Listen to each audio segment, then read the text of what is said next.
E você não estava com advogado, você não estava... Deixa eu só passar um pouquinho, assim, um pouquinho de história para as pessoas entenderem. A doutora Jamile, gente, ela foi acusada pela mídia escrita, televisiva e outras coisas a mais, num procedimento que ela fez num paciente dela. Isso foi no mês de agosto que ela fez esse procedimento. O procedimento foi em maio. Em maio, perdão. O procedimento foi em maio, ela colocou... Fez o procedimento... Como que é o nome certo para me falar? Laminados cerâmicos, que são as facetas em porcelana. Que foi o que você fez no paciente, né? E ela fez isso e 3 meses após isso, o paciente veio a falecer. E ela foi acusada e tal, porque falaram que foram as facetas que causou a morte e tal, e foi uma briga danada, e muita gente acusando ela.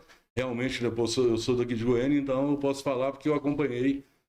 Não só eu, mas Goiânia inteira acompanhou, né? A televisão falando e várias outras pessoas falando. Pô, chegou até aí pro Cabrini, então o negócio não era tão simples assim, né? Verdade. Conta pra gente como foi a experiência com o Cabrini, que coração que você foi pra lá, pra gente ir desenvolvendo o assunto, tá? Tranquilo. A minha entrevista com o Cabrini foi muito tranquila. Ele me recebeu muito bem. Uma das perguntas, quando ele se apresentou, quando nós conversamos, foi se ele poderia perguntar tudo. Ou se tinha alguma restrição. Eu falei, pode perguntar tudo. Ele, tudo que eu quiser? Tudo. E ele falou que a entrevista não ia ter cortes, ia ser direta. Ótimo. Perfeito, né? Tô aqui para isso. E aí, demos continuidade. E ele perguntou tudo o que ele quis. Mas você se intimidou com ele? Porque o Cabrini, a pessoa dele já meio que coloca assim, a gente fica meio tímido, né? Porque ele é um cara que, persuasão dele do olhar, né? Ele já fala assim, meio que afirmando, né? Tipo, você é isso ou aquilo, e meio que não te dá brecha pra você sair daquilo, né? Eu achei que você foi corajosa, sabe? Que você não foi nem com advogado, né? O advogado esteve, mas ele não deu entrevista junto comigo. Ele, após a minha entrevista, ele foi entrevistado, individual. Mas não me intimidei e não... Eu gosto de desafio.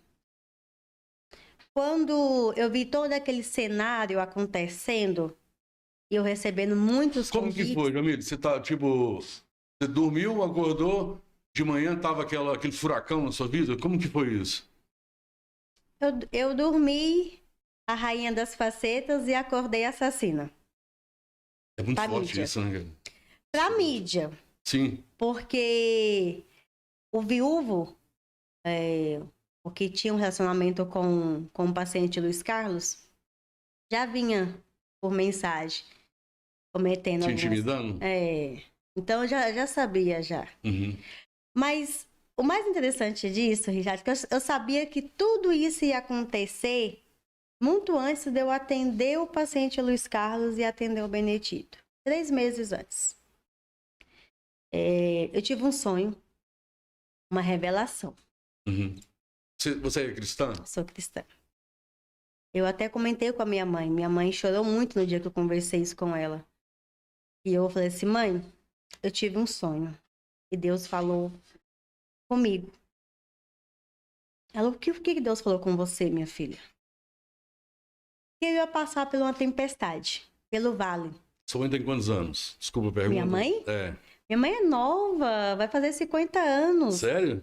49 anos. Nova. E linda, viu? É mesmo? É linda. A filha é bonita, né? Então, já imagina. Peixinho Já imagina. E eu comentei com a minha mãe. Uhum. Mãe, Deus falava o seguinte pra mim. Eu ia passar pelo vale. Eu ia ao pó. Eu ia ser humilhada, injustiçada, envergonhada. Mas que ele estava me alertando. E que para mim permanecer em silêncio. Porque não era eu que ia ser inocentada. Era o nome de Deus que ia ser glorificado através da minha vida. Com a minha inocência. Então, por isso que quando você me perguntou por que eu não quis dar várias entrevistas, não quis aparecer para poder falar, porque eu não quero aparecer. O nome de Deus, sim. Porque para a mídia, para a população, não tinha mais nada a se fazer a não ser me acusar. E Deus mostrou, não só para mim, porque eu já sabia, mas para as pessoas que me apontaram e me acusaram, quem é Deus na minha vida. E quando você falou que eu falei com muita segurança lá com o Cabrini, você esperava o quê de mim? Se eu falei do meu trabalho, como que eu vou dar uma entrevista para você, falar sobre o meu trabalho com insegurança? Eu tinha que falar com segurança mesmo. Como que eu sou? Eu estudo para algo, que é os laminados cerâmicos, e eu vou falar com insegurança, gaguejando, com incerteza. Você foi contundente, né, no que você falou ali. Eu falei porque eu sabia do que eu fiz. E eu sabia também do que eu estava sendo acusada. E outra coisa, Richard, tudo que eu falasse naquele momento não ia adiantar. Eu ia continuar assassina na boca da mídia e das pessoas que me acusavam. Então eu esperei. Poucas pessoas têm sabedoria de esperar. Todos nós queremos algo no nosso tempo. Pessoal, só um detalhezinho. Ela recebeu o resultado, né, da exumação em dia 22 de dezembro. Dezembro. Ela está até hoje calada e, sabe assim, isso é de admirar. E só saiu semana passada, né, na mídia. Pois é, na mídia. Inclusive, quando estava todo esse mimimi, tudo de internet, televisão, com seu nome, né, eu recebi telefonema do viúvo? Do viúvo, né? E aí ele me falou que queria vir no 62, aí eu falei, cara, vamos aguardar um pouquinho pra gente ver os resultados, pra a gente não cometer algo ruim aqui, Você né? é uma pessoa sábia, né? E ele falou, não, então tá bom, então, gente, vamos esperar mesmo e tal. Só que você já tinha um resultado no... Sim. Tanto eu quanto eles, porque não, mas eles não tinham. A justiça, ela entra em contato com ambas partes, né? Uhum. Então, ao mesmo tempo que procuraram meu advogado, procuraram com certeza o dele também para dar o resultado. Mas eles não se pronunciaram. Eu fui curtir o final de ano com a minha família.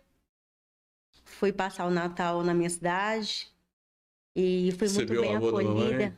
Acolhida pela família, um abraço da minha mãe, porque quando tudo aconteceu, a minha mãe e a minha filha e a minha outra irmã caçula, eles moram no Pará. Você tem uma filha de quantos anos? 12. Adolescente, né, cara? Adolescente. Eu tenho uma neta de 12 anos. E a cabecinha dela também foi... Eu imagino, assim, não imagino, não. O que, pô, sua mãe recebeu a notícia dessa? Minha mãe. Né? Sua filha vendo as acusações. Quando tudo aconteceu, minha mãe ligou para mim e falou assim: você lembra da ligação que você me fez? A sua lembrou também? Minha mãe lembrou na hora. Igual eu te falei, quando Deus fez a revelação para mim, ele não me falou como seria, o que seria de fato. Ele só falou que eu ia ser envergonhada, injustiçada e humilhada. E que não era para eu ir embora de Goiânia. Porque muitos me mandaram embora. Algumas dentistas fizeram post me mandando embora de Goiânia. Aí Deus falou assim, permaneça. Porque aonde eu permitir a desonra, eu vou permitir a dupla honra. E houve retratação de alguém, pelo menos uma pessoa se retratou com você? Teve. Uma seguidora. Uma pessoa que não me seguia, que ela me acusou, falou em alguns posts, né, sobre mim. E até comentei com a minha amiga que achei muito linda a parte dela. Ela vinha no meu pessoal e também lá no post onde ela fez contra mim, pedir desculpa. Aí é digno de um ser humano, né? Pelo menos. Eu me surpreendi. Ela pediu desculpa não só no pessoal, mas lá no post onde ela fez me acusando. Doutora, eu te peço desculpa por ter pensado mal de você. Agora eu sou sua seguidora e admiradora do seu trabalho. Me desculpa por ter pensado coisas ruins de você. Jamile, como você conseguiu receber um resultado dia 22 de dezembro e hoje é dia 20 de janeiro? e você ficar quietinha, cara, lá no seu, sabe, no seu canto. Não sei nem se você está trabalhando, como que foi, porque eu acredito que você deve ter tido um prejuízo, assim, imaginável pô, você ser acusado de assassinato e, de repente, eu, por exemplo, se eu fosse seu cliente... Sim. E não te conhecesse, assim, saber, tivesse um apego a você, alguma coisa assim, que é normal também, Sim, né? Da claro. pessoa tentar imaginar, falar, pô, ela que cuida de mim, ela matou, o que aconteceu? Né? Você teve esse prejuízo em massa, assim, como que foi sua vida profissional a partir desse momento? Uma mudança radical, muito grande. Eu trabalhava no consultório, Seu consultório. eu tinha o meu próprio, e logo depois eu tive que me ausentar do meu consultório e fui trabalhar em uma clínica. Foi logo quando eu estava nessa clínica que as coisas aconteceram. E a dona da clínica me expulsou. Foi além, então, hein? Porque ela não queria a minha imagem negativa vinculada à clínica dela.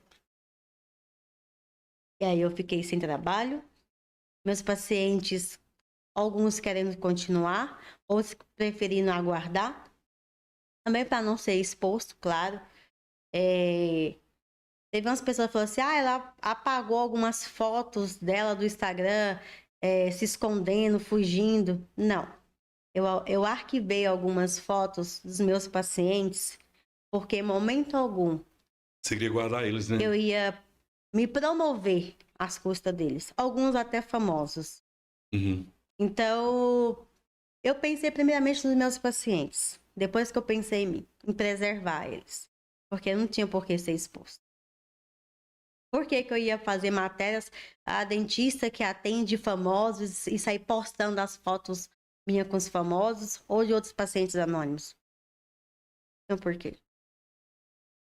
E depois, logo disso, eu fiquei sem trabalho. Fiquei sem trabalho, as contas começam a acumular, os débitos, sem contar nas desistências. Isso foi, aconteceu em agosto, onde você estava trabalhando, te mandou, te despediu, Sim. e no mesmo mês? Em agosto mesmo. Quando saiu assim, na semana que saiu, em todos os canais, todas as emissoras, só era a respeito desse caso, né? Então, mas sabe que eu vim aqui com você? Porque eu fui acusada de tantas coisas e falaram o que queriam e eu fiquei em silêncio. Mas hoje eu vim para falar desde o início, desde o dia da entrevista, desde o dia que eu fiz a avaliação com o paciente Luiz Carlos e com o paciente Benedito. E eu acho que tudo começou aí. Tá? O paciente, ambas partes. Primeiramente, o Benedito queria muito uma avaliação. Ele entrou em contato comigo pelo Instagram. Queria muito uma avaliação naquele dia. E a minha agenda estava muito cheia, porque eu tinha uma agenda cheia. Eu atendia até 10, 11 horas da noite, todos os dias. Ganhando muita grana. Graças a Deus, ganhava muito. Eu até tô falando, vou voltar a ganhar. Então, eu tô até falando isso porque eu sei que você perdeu muita grana. Sim. Né? Muito. Mas dinheiro não me atinge. Atinge na parte física, na parte de contas, aqui tá. Mas no meu pessoal não me atinge, porque o mesmo Deus que permitiu é o mesmo que vai me repor. Então, se quem quis me prejudicar, quem quis me afetar, achou que isso ia me parar, está muito enganado. Não me parou, não. E nem vai.